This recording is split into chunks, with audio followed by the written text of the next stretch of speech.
Hello, everybody. Happy Friday. You've made it through the week. Windy, too. Really, wow. Thursday was not too bad. Wednesday night, though, it was really, really windy, and that held a lot of our offshore fishing to a minimum. But there is plenty of things to talk about in the report. We'll take a little break right here, and I'll be right back to bring you up to date. Ahoy there, folks. Captain Edward Lee here, and I want to invite you aboard the Miss Oregon Inlet 2. She's a modern 60-foot headboat outfitted with the latest top-quality safety and fishing equipment. We make 3 trips per day out of the world-famous Oregon Inlet Fishing Center. Visit MissOregonInlet.com or call us today at 252-251-4314. So ditch the beach for a bit and set sail with the Miss Oregon Inlet 2.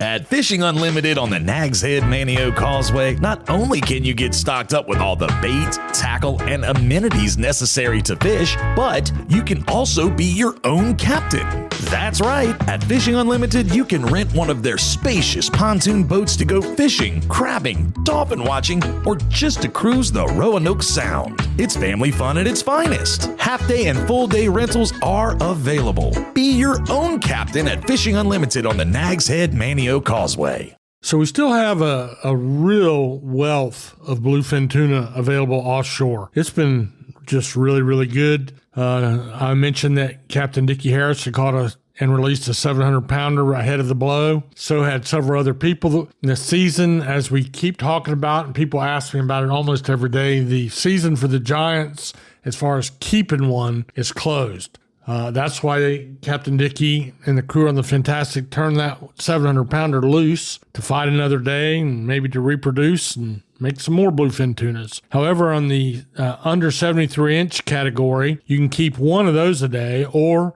keep one and release numerous ones, which boats are doing that both in Hatteras and at Oregon Inlet. It's just been really, really good. Once in a lifetime bucket list type fish when you're going out there and catching a tuna that weighs that much.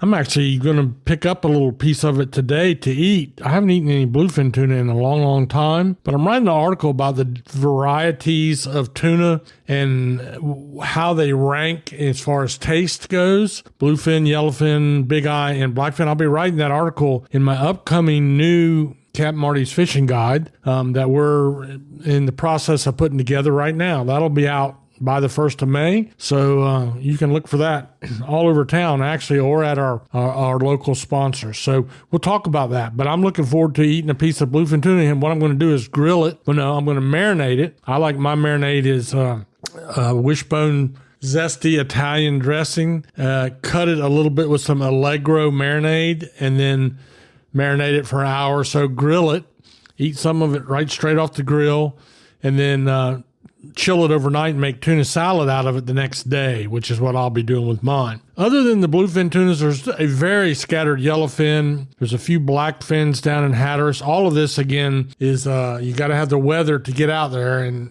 March is a stormy time of year, and if you're going to book a boat in March, you need to make sure you leave yourself an alternate or a backup day, or you might get left sitting at the dock. Along the beach, not a whole lot to report. I still hear of a very scattered puppy drum. Well, we're still waiting for the water to get warmed up into the 60s, but it won't be long, and the whole place will be coming alive. It's one of the coolest things about the Outer Banks. We stick way out there into the Atlantic Ocean, and almost everything we catch is migratory. So these puppy drums, been a few of them hanging around, and they're going to do nothing but become more numerous. Andy Pylan on the Good Times down in Hatteras told me the ideal water temperature to get them kicked off and biting is 62 degrees. So we're about 5 or 6 degrees short of that right now. That's about all I have for the Atlantic Ocean part of our fishing report, but I have some really interesting things to talk about in the backcountry report. I'll be back to do that in just a second. Ready to enjoy the Outer Banks the way it was meant to be enjoyed? Then you're ready to take the whole family to Jeanette's Pier in Nags Head. Start with a walk on the 1,000-foot-long pier to watch the sunrise, or a reel in the catch of the day. Some of the best fishing on the East Coast is right here at Jeanette's Pier. Plus, Jeanette's Pier plays host to various events throughout the year, including professional surfing events. For the best day you'll have on the Outer Banks, go to Jeanette'sPier.net or give us a call at 252-255-1501. Jeanette's Pier, milepost 16.5, Nags Head.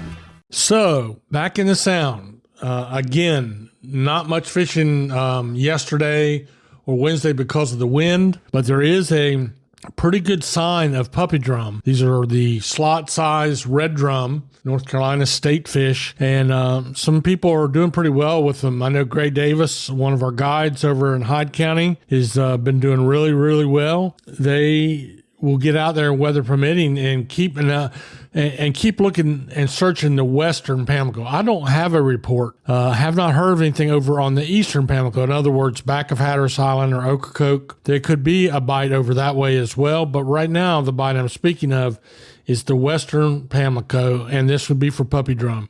The speckled trout season, of course, is closed, and I don't have any updates or news for you on that. But there are two other things that are biting. One of them we've been talking about, which is the speckled perch bite. And that is your fishing you do when you get blown out of the sound or blown out of the ocean. You go find you a canal bank hidden by trees, or maybe a little lake shore, pond shore. Over here on Lake Manamesquite in Hyde County, some of those canals and lead-in ditches are very, very popular places to go for that. And then up in Kitty Hawk, Southern Shores, I've been hearing about a little bit of a bite going on up that way. So it's crappie season. I don't know if that's an oxymoron or not, but that's one thing that's going on. The other thing that's going on in freshwater is I just heard of a very good largemouth bass bite, mostly northern Dare County and a little bit over in Currituck County. That's the area I've heard about, but a confirmed report, a friend of mine caught a 7.5 and a 9-pound largemouth bass